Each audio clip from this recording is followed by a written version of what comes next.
Les prix ont baissé en France le mois dernier. Bonjour Nicolas Barré. Bonjour Thomas. Alors c'est un phénomène rare qui rappelle la grande période de déflation des années 30 de sinistre mémoire.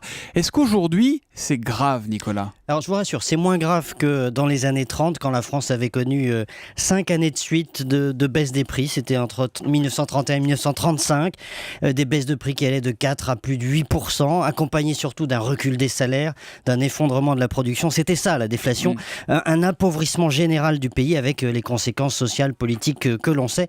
Heureusement, on n'en est pas là. Bon, c'est quand même inquiétant, économiquement. Oui, alors je voudrais relativiser parce que vous avez la bonne et la mauvaise déflation. C'est un peu comme le cholestérol, si vous voulez. On se dit que c'est une bonne nouvelle, on est content, on va faire nos courses, ça coûte moins cher. La baisse des prix du pétrole de 40% depuis 6 mois, c'est de la bonne déflation. La baisse des prix des automobiles ou de l'électronique, etc., ça c'est de la bonne déflation.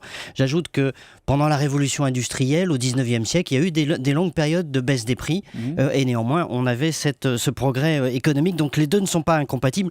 Le problème, c'est que la bonne déflation, parfois, se transforme en mauvaise. Et là, effectivement, ça devient grave. Mais pourquoi ? Alors expliquez-nous. Parce que d'abord, on ne sait pas en sortir. Le Japon est tombé dedans, il n'arrive pas à en sortir. Et puis d'autre part, parce qu'on est un pays programmé pour l'inflation, en quelque sorte.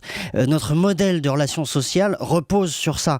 Le patronat, par exemple, a tendance à acheter la paix sociale en augmentant les salaires, souvent d'ailleurs un peu plus vite que l'inflation, et que la productivité. Et ce deal social qui est déjà pas très bon en période de hausse des prix, alors là il se détraque complètement quand les prix baissent. Là on ne sait plus faire. Notre modèle social se nourrit de cette inflation et s'il n'y en a pas, c'est un peu l'explosion du système.